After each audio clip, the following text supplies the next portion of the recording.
Good evening, cult members, and welcome to the Pop Culture Cult. I'm Sean. I'm Janice. And we're a hot mess.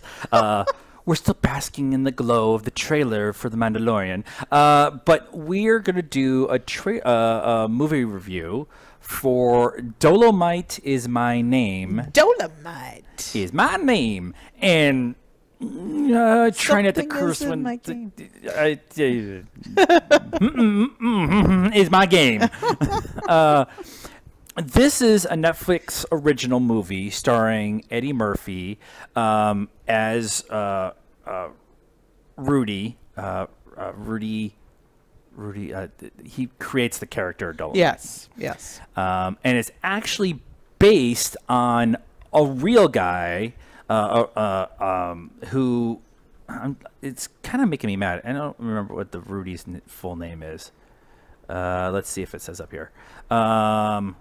Rudy Ray Moore. Rudy Ray Moore. There you go. I knew it was something simple. Rudy Ray Moore was a guy who left Arkansas as a kid to go make it. And however it was that he was going to make it in music or in stand-up or in music or in movies or whatever he could do, right. He wanted to make it. He wanted to be a star. Yep. And so he struggled for a long time because, 70s and well, and he was just kind of a 2-bit player, right? He was trying to, I don't even understand what it was he was trying to get. So Snoop Dogg plays a DJ in a record store. For you kids, they used to have these things called record stores, and they used to have DJs that actually were on air inside the record store, and they would pipe that music obviously into the record store, generally out in front of the record store for people walking by. And then if you lived in the general vicinity, you could also pick it up on your shortwave radio, on your radio. Kind of thing. Yeah. Yep. Yeah. And a lot of DJs actually started that way. So he comes in, and Snoop Dogg is the DJ in the record store, and I didn't understand what he was trying to do. He was trying to get him to play records, but was he representing those people? Or I think he was trying to play his own stuff. I think is what he was trying to do. But they really didn't explain that part very well. They kind of glossed over that part. For me, they kind of glossed over that part because the DJ that Snoop was playing was kind of glossing over Rudy. Stop bugging me to play your stuff. Yeah. And that kind of starts the snowball effect with Rudy just keeps trying to find it whatever it is to be his thing, and he ends up having this homeless guy who just ex pimp, just slinging garbage to say stuff, but it's funny. And so he goes and he sits down with them and a bunch of other homeless guys at this hotel and records this conversation with them. And so he takes that and turns it into an act, and the act becomes big. Yeah. And it's almost kind of vaudeville-y. Yes. Yes, and they actually kind of point that out too. Yeah, it's not funny today at all. Like, you don't, and it's also kind of the black culture in that time frame too. Like they all thought it was hysterical, right? Because they had aunties and grandmas and and their mamas and all that. They got all that, and today it's kind of like, this was funny, but it was kind of a perfect storm, right? He was in the right place at the right time and had enough gumption to keep pushing, and he was making pushing all this the stuff limits happen. a lot like George Carlin was, that kind of rude humor, blue comedy kind of thing, and there was a place for it, especially at that point in time. And he kept noticing that his act was getting bigger and bigger and bigger, and then it went to a comedy, and all the white people were laughing at stuff, but he thought it was stupid, and so he decides, I need to make a movie. Yeah. And this whole story is real. It's actually based on a real movie called Dolemite by Rudy Ray Moore is a real guy. They made 7 movies. He made tons of money doing that. He became a star doing blaxploitation kind of. Yeah. I always feel weird about saying blaxploitation movies, but that's what they were. And that's what they called them too. They yeah. told him, they were like, you could be the king of the blaxploitation movies. And I always kind of thought of that term in a more negative. They're exploiting black people by putting them in these kind of dumb. But I don't think that's what that means. I guess not. I guess. Obviously, we're both white and don't understand what that. I am. Hold on. You are. Don't understand that term like we should. We should get better about that. Yeah, but this movie is very interesting. I've heard of the Dolemite movie, but I've never seen it. Like it pops up every once in a while or whatever. Yeah. And I'm just like, okay, whatever. It's not my thing. And then Eddie Murphy's been kind of out of the game for a while, and this is his first big thing coming back. And he's amazing in this role. Yeah. Because he has to play Rudy Ray Moore, this guy who's just passionately trying to make it as whatever he can. And like puts his every last dollar on the line and future earnings, and like he does everything he can to get this movie made. And he's also very oh my god, the name just left me. The Room. Tommy Wiseau. Actually there's a scene where they're coming in the limousine to the premiere of the movie, and I was like in my head thinking, are they gonna drive around so they can come back? Because that's what Tommy did. At the premiere of The Room, he drove around so he could come back and like look at all the people as he drove by and then make his entrance. Because we saw Disaster Artist first, and then we came back, and now we're seeing Dolemite Is My Name. It's essentially the same. I don't want it to sound negative, but it's essentially the same story of somebody who blindly goes into making something that is gigantic with no knowledge of doing it, and just by sheer will getting it done. And it seems like in the what this story, kind of the way it relays, and especially at the end with the end credits and kind of how well it did and everything, that Dolemite was actually widely received like as a good, fun movie. And not and even Rudy Ray Moore was even like, it's a comedy, kung fu, hot chicks, silly sex scene. Like he was self-aware what was going on, other than Tommy, who thought he was doing a serious movie and realized it turned into be a comedy.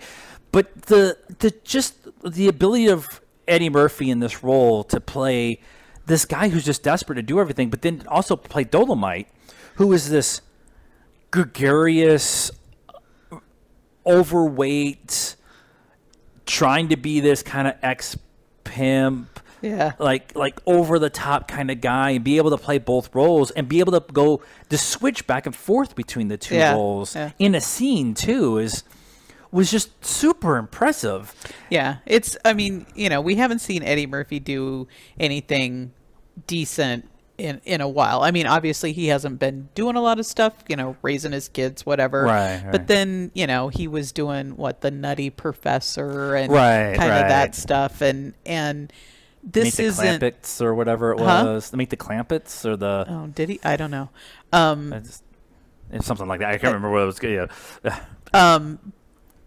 But to kind of go back to the raunchier, raw Eddie Murphy, but not in a just saying curse words just to say them, but actually it made sense for the character and everything. And it was a time when you didn't when he first puts his first album out before they start doing the movies, they have to put it in a brown wrapper, and they've got this devil stamp that they put on the outside so that they know, because that was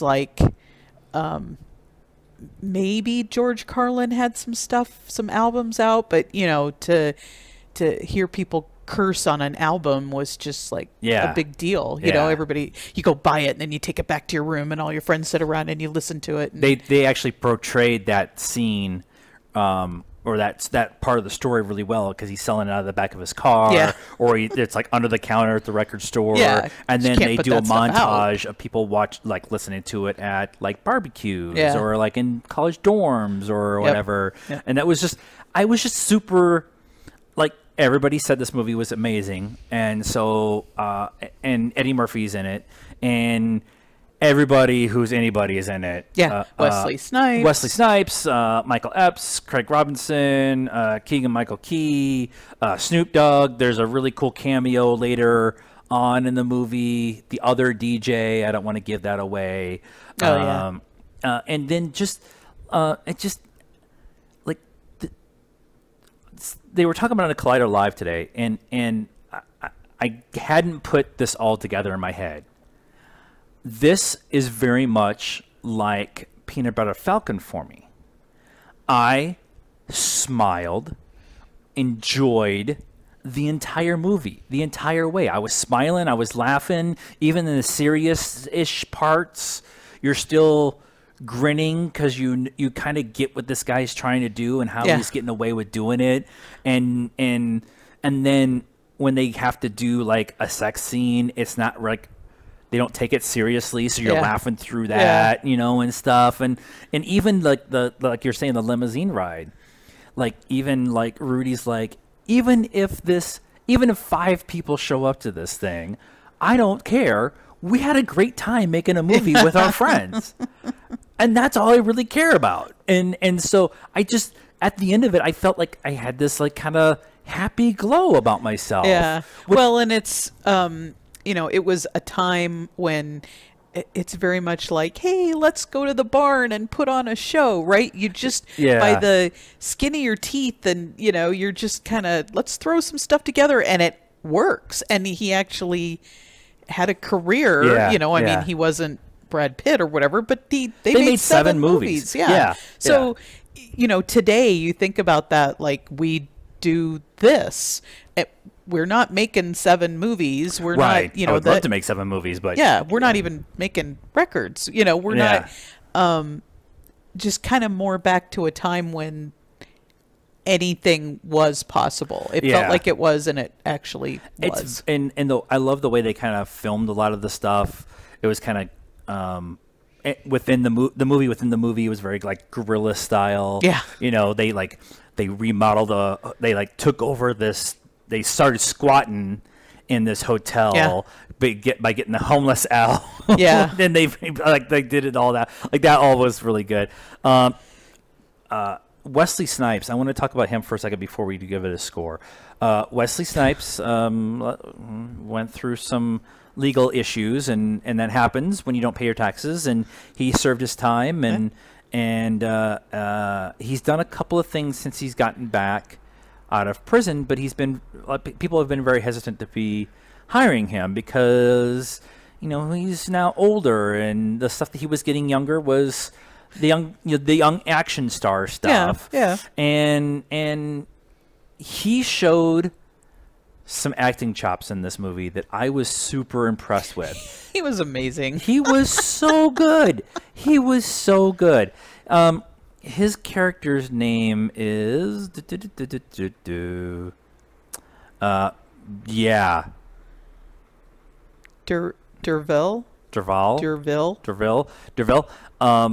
which was a working actor in the time that they convinced to be in the movie, and they had him direct the movie. And just some of the scenes where he's just pouring vodka straight into an orange juice bottle. And he's like over here doing this action. Yeah. Cut. He walks out. He's completely phoning it in. It was so good. And the final fight scene, and he's like the final fight scene, and Dolemite wins the fight against Duvall, and so he's laying on the ground, and he goes, "Cut," and he pops his eye up, and he's like, "Are we done? We're done? Okay." And like the speech he gives as he's walking out the door, it's not a it's not a like F you kind of speech. It is I'm burning the bridge and the towers and the landscape and everything nearby. This is 3 weeks of my life I will never get back. Fuck you all very much. It's such a great speech, and he just walks out the door, and the whole crew is just like, whatever the party. It's a rap party. It was just, I just the whole movie is just. It's hard not to talk about the movie within the movie. Because that's what the movie is about, like, and how, but just how well they do everything. And there was a Expectations, the version they did with the main two, with Dolemite and with Queen Bee, where it could have been really easy that they had a love interest, and but whatever. They were just good friends. They're just good friends, and leaning on each other's shoulder at different times. And I love the fact that they didn't do that and stuff like that. It's just this is such a good movie, and it's on freaking Netflix. Yeah. Now they're putting it out in limited release to see if they can get some Oscar buzz for it and stuff like that, which it should, because of what Eddie Murphy and Wesley Snipes, and the director name is Craig Brewer, not the comic Craig Brewer. Craig Brewer did Hustle and Flow and the Footloose remake and stuff like that. And he does a whole bunch of Empire and stuff. And what he was able to do telling the story and having it make sense and stuff it was just really, really, really, really, really well done. And so score. A smaller movie that was well done. Like Falcon. Yeah. There's been a lot of those this year. I'm tired of people saying, like, I'm tired of all the big Star Wars and Marvel movies. Yeah. And I'm like, there's been a shit ton of good, small. I hate to say this. Joker is a small movie. It is. Yeah. It's a $35-40 million budget. Yeah. It's going to make $1 billion. Yeah. But there's a ton of good small movies this year. And this one, if you have Netflix, you can watch from your couch. Yep. So, score. I'm waffling between a 3.75 and a 4. I'll just give it a 4. Okay. Why not? Wow, she's being positive for once. Hey. I'm also at a 4. I think this would be I think this would get a higher score with the kind of the criteria that we've kind of stumbled upon of something that we wanted. I really like this movie. I don't know if it's a rewatch for me. Yeah. Yeah. I'm happy I watched it. I'm going to tell everybody to watch it. Yep. It's going to be on my top 20 list at the end of the year, top 12 list at the end of the year. But I just don't know if I'm going to go back and watch it a bunch of times. Yeah. I mean, yeah. If somebody came over and we watched it again so they could see it, or it was that kind of thing. Maybe on in the background, maybe. I mean, there's just so much other stuff to watch. I'm looking at the Disney Plus screen right now, so it's it's our lives are going to get busier. Yes, very much so. So that is our thoughts on Dolemite is my name, and fucking up motherfuckers is my game. I had to say it once because I could totally do that act, by the way. I just need a really bitchin' hat. So what did you guys think of Dolemite? Have you watched it? Let us know in the comments, and tell us if you're excited for Coming to America 2. It's got all pretty much the same people in Dolemite. Good to be in Coming to America 2. So, and Craig Brewer's directing it. So it should be, I'm super excited about it now after watching this. So let us know in the comments. Like this video, subscribe to the channel, help us out on Patreon, and we're on all the social media stuff, Facebook, Instagram, all that information's in the description down below. And until next time, if we don't see you again, good afternoon, good evening, and good night.